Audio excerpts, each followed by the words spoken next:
말씀을 나누기에 앞서서 지금 코로나19 확산으로 인해서 어려움을 당한 우리 성도님들이 계십니다. 우리 성도님들에게 하나님께서 위로해 주시고 또 지켜주시기를 간절히 소원합니다. 더불어 우리 교우들을 위해서 함께 기도할 수 있는 우리 금호교회 성도님들 되기를 바랍니다.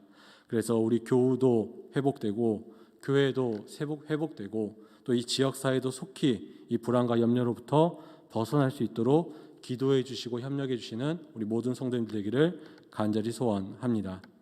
이제 말씀을 나누도록 하겠습니다. 오늘 우리가 함께 읽은 이 본문 말씀은요, 이제 10장에 기록된 제자들을 향한 예수님의 선포, 가르침의 마지막 결론을 기록하고 있습니다. 이 10장을 보면 예수님께서는 먼저 그 제자들을 부르셨습니다. 그리고 그들에게 그들이 해야 될 사역, 곧 예수님이 하셨던 그 일들을 계속 감당해야 된다라고 말씀하셨습니다. 이어서 이 사역을 감당하는 데 있어서 그들에게 축복이 있는 것이 아니라 고난, 곧 거절받고 핍박당하고 죽음당함까지 있을 수 있다라는 것을 예수님께서 말씀해 주셨습니다. 그리고 예수님께서는 그럼에도 불구하고 제자는 고난보다 하나님을 더 두려워해야 하고 자기 자신보다 하나님을 더 사랑하는 존재가 되어야 된다라고 지난주까지 말씀을 함께 나누었습니다. 그리고 마지막으로 오늘 본문을 예수님께서 우리에게 말씀해 주고 있습니다. 오늘 본문은 제자들을 영접하는 사람에게 예수님께서 어떤 일이 그들에게 있는지를 기록하고 보여주고 있습니다.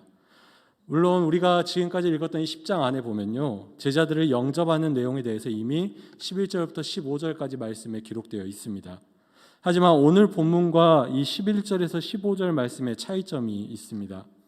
이 11절부터 15절까지의 말씀은 제자를 영접하지 않는 자들이 어떠한 일을 경험하는지를 기록하고 있다면, 오늘 본문은 제자를 영접하는 사람이 어떠한 보상, 어떠한 상을 받는지에 대해서 자세히 기록하고 있습니다. 예수님은 이걸 통해서 제자란 존재가 어려움과 고난만 당하는 존재가 아니라 하나님께서 반드시 약속하신 그 좋은 것, 그 복을 받는 존재다라고 우리에게 말씀하고 있습니다.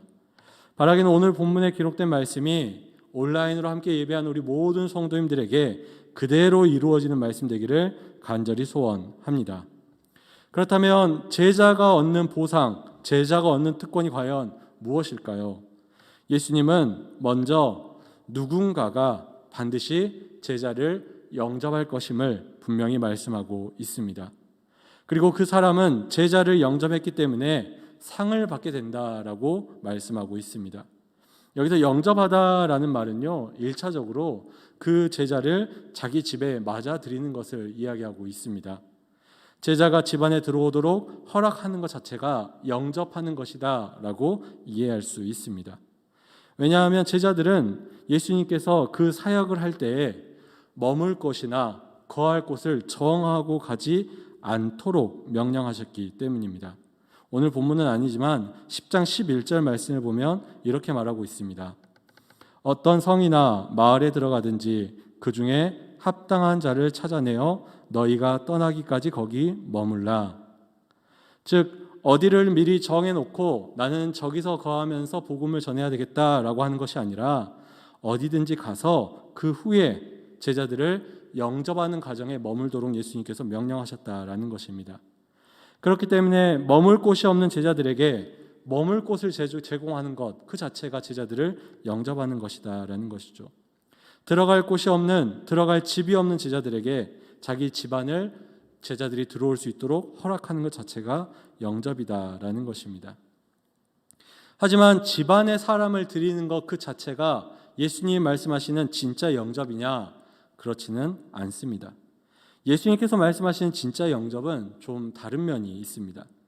예수님께서 누가복음 10장 16절에서 이렇게 말씀하시는데요, 제가 봉독하겠습니다.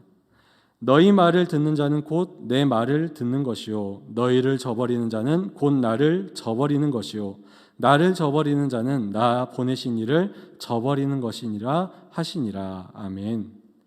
말씀을 통해서 예수님께서는 제자의 말을 듣는 것이 진짜 영접이다라고 말씀하고 있는 것입니다.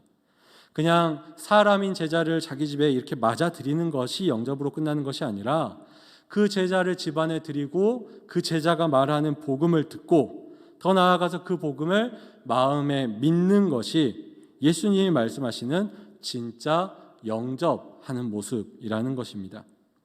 그리고 그렇게 제자를 영접하는 자에게 예수님께서 상이 있다라고 약속하고 있는 것입니다. 사실 이러한 모습을 바라보면 이런 생각을 해보게 됩니다. 그저 한 사람을 집에 맞이했을 뿐이고 그 사람과 대화를 나눴을 뿐이고 또 그 사람이 했던 말을 믿었을 뿐인데 그것을 통해서 상을 받을 수 있다라는 것이 참 놀라운 일인 것 같습니다. 예수님도 아니고 제자를 영접했을 뿐인데 말입니다. 제자가 누굽니까? 그냥 한 명의 사람일 뿐입니다. 예수님의 제자들도 그렇고요. 또 제자라고 말하는 우리도 그렇고요. 우리는 그저 한 사람일 뿐입니다. 예수님처럼 능력이 있거나 예수님처럼 위대하거나 예수님처럼 거룩하지 않은 한 사람일 뿐입니다. 그래도 다른 사람들이랑 다른 점이 있다면요. 내가 그렇게 연약하고 부족하지만 그래도 예수님 말씀대로 살아가려고 예수님 명령대로 살려고 결단하고 애쓰며 노력하는 그 한 사람이 바로 제자다라는 것입니다. 그렇다면 이런 제자, 한 사람일 뿐인 제자를 영접하는 게 왜 복된 일인가?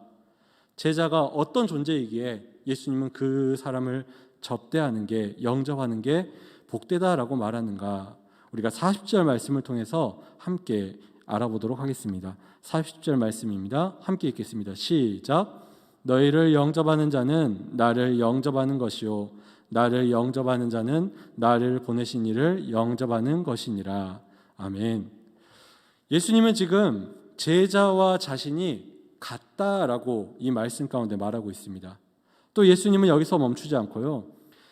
예수님을 보내신 이 곧 하나님과 예수님과 제자가 같다라고 말하고 있습니다. 그래서 제자를 영접한다는 것은 제자만 영접하는 것이 아니라 예수님을 영접하는 것이고요.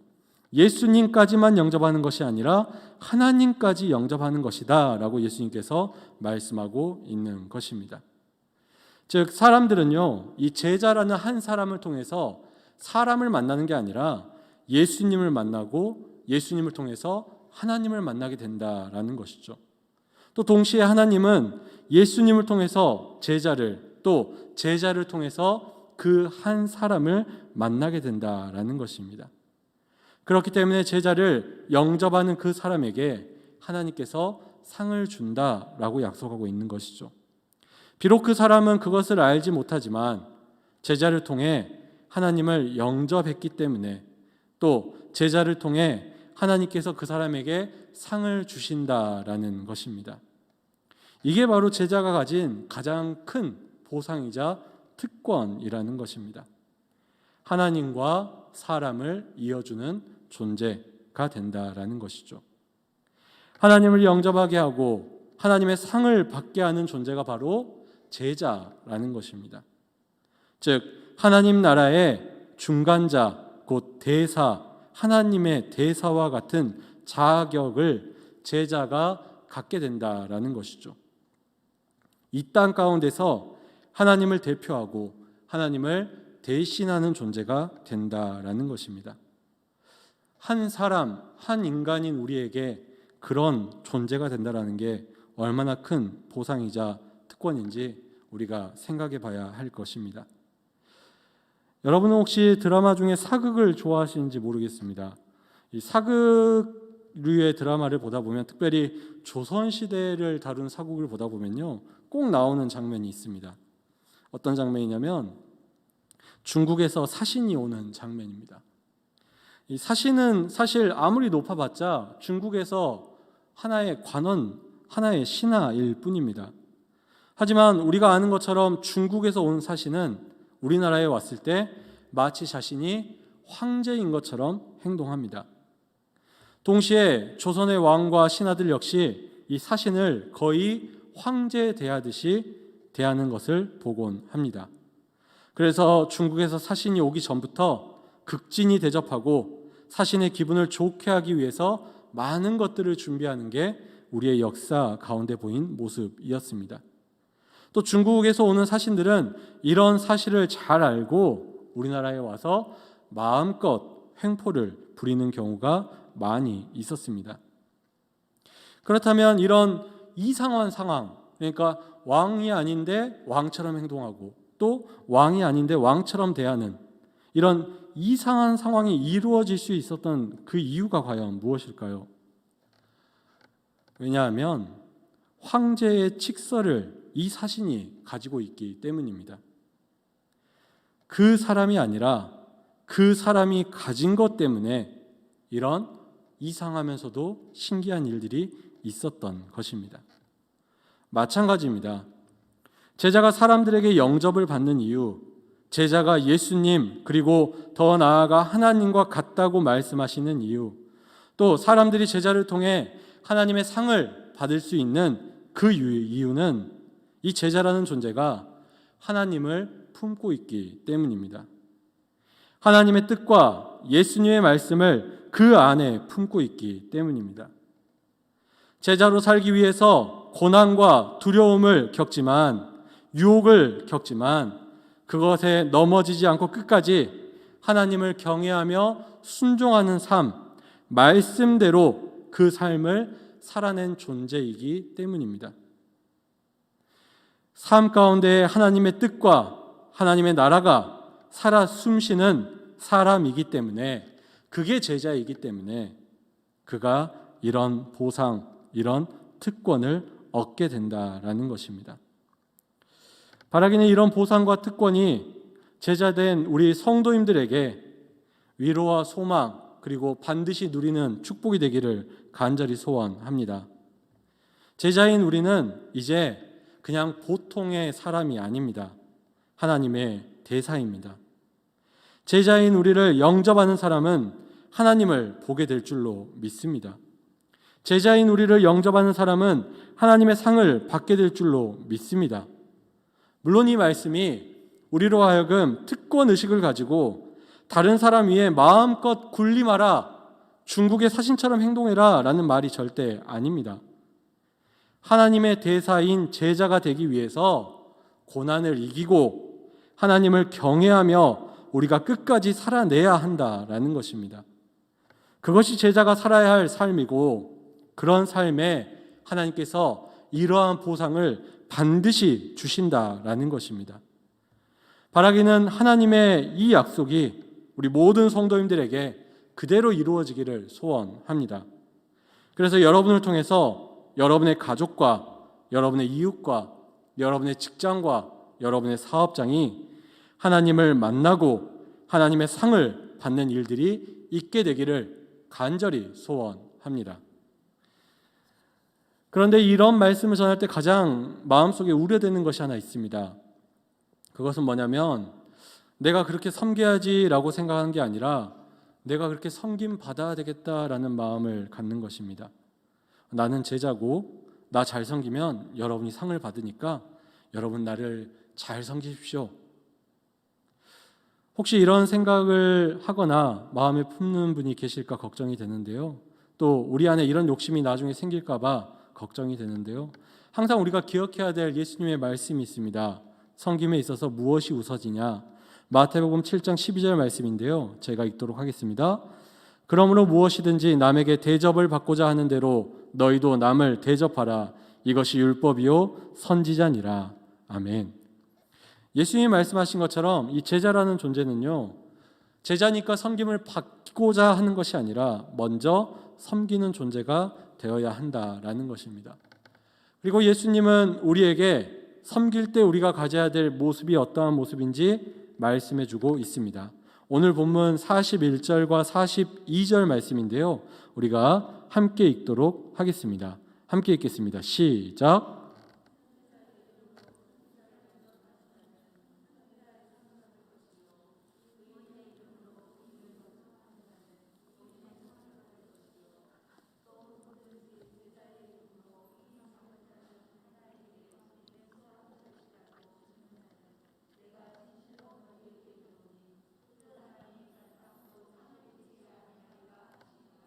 아멘.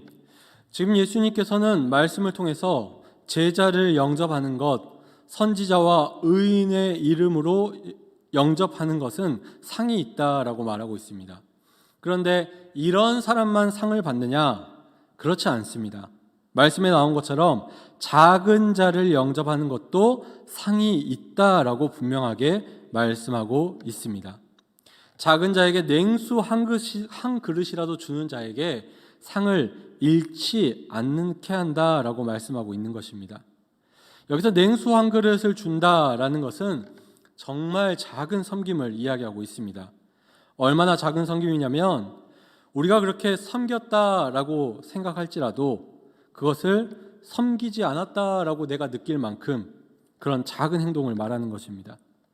당시에 이 지역에서는 손님이 오면 냉수 한 그릇을 제공하는 것이 가장 작은 예절이었습니다.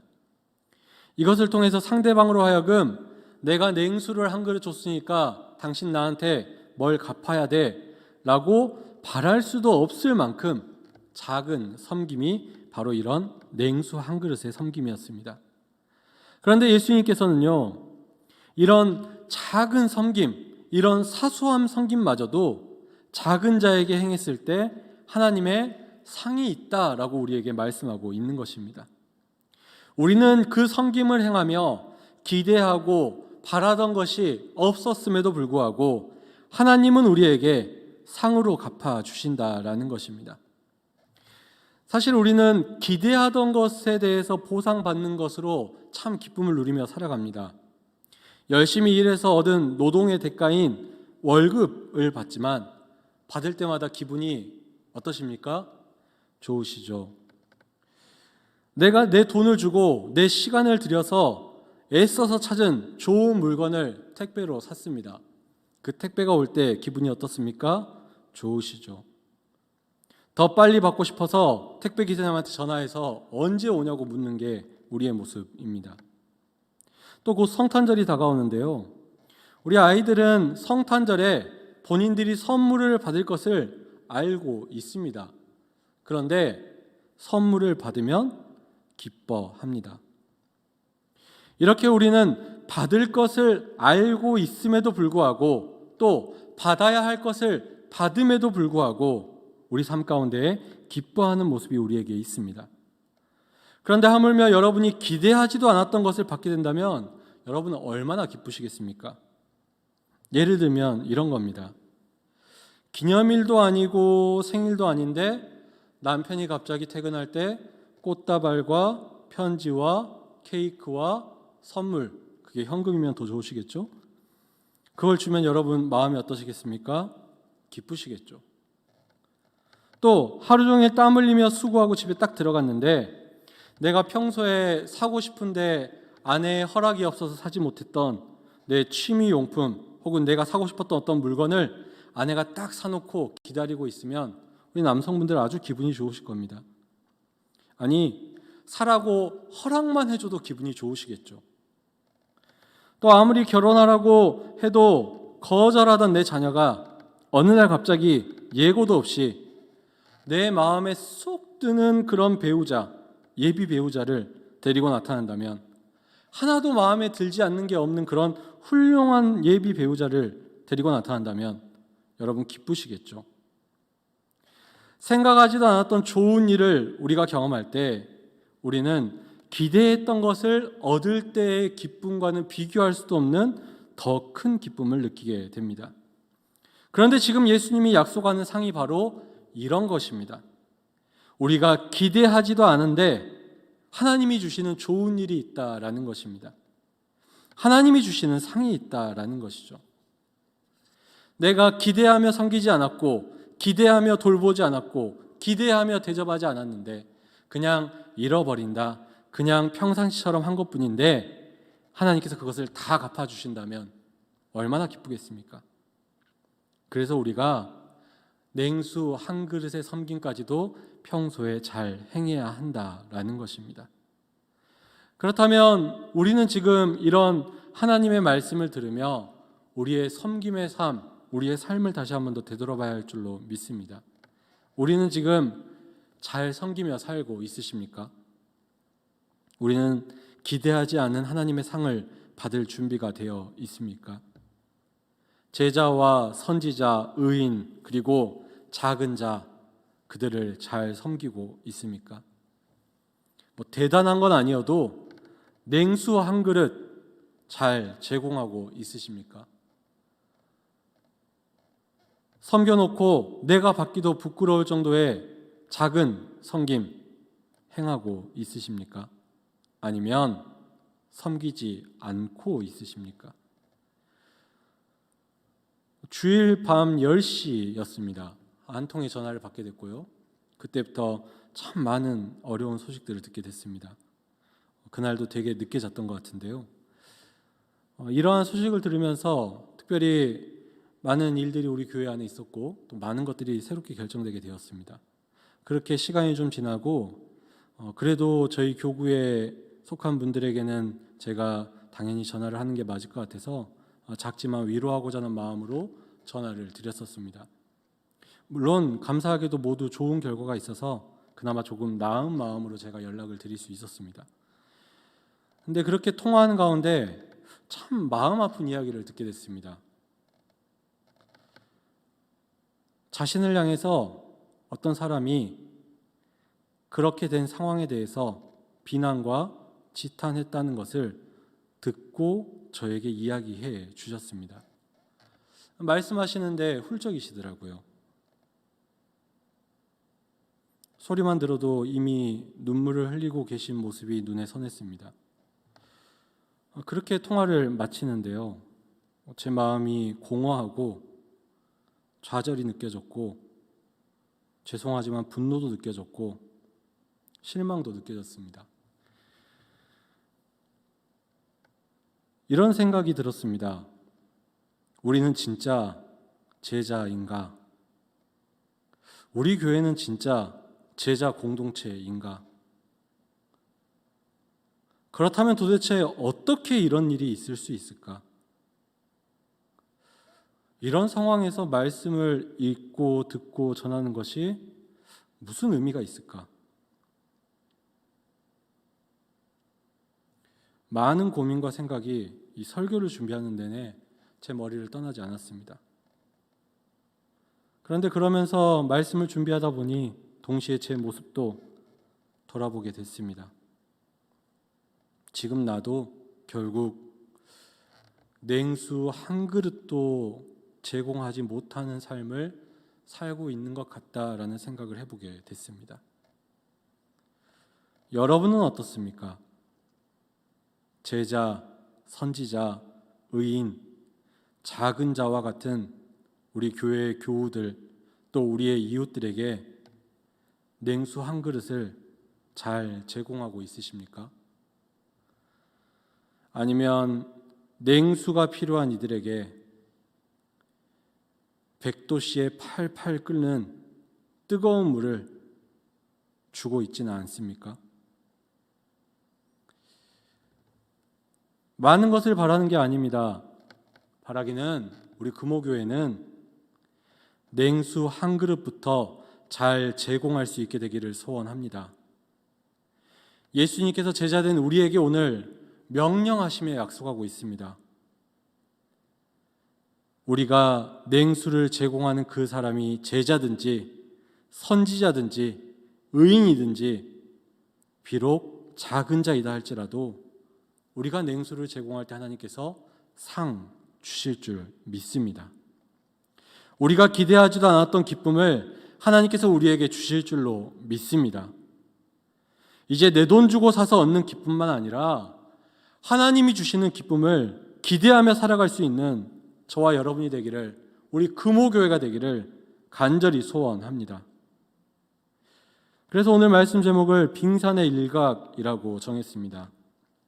우리가 잘 아는 것처럼 빙산은 해수면 위에 보이는 게 그 해수면 위에 보이는 것으로 그 빙산의 크기를 가늠할 수가 없습니다. 왜냐하면 그 해수면 아래에 감추어진 엄청나게 큰 빙산이 존재하기 때문입니다. 그런데 오늘 말씀을 보면요, 제자의 삶도 마찬가지다라는 것입니다. 사람들 그리고 우리는 눈에 보이는 한 사람에게만 내가 행동한다라고 생각을 합니다.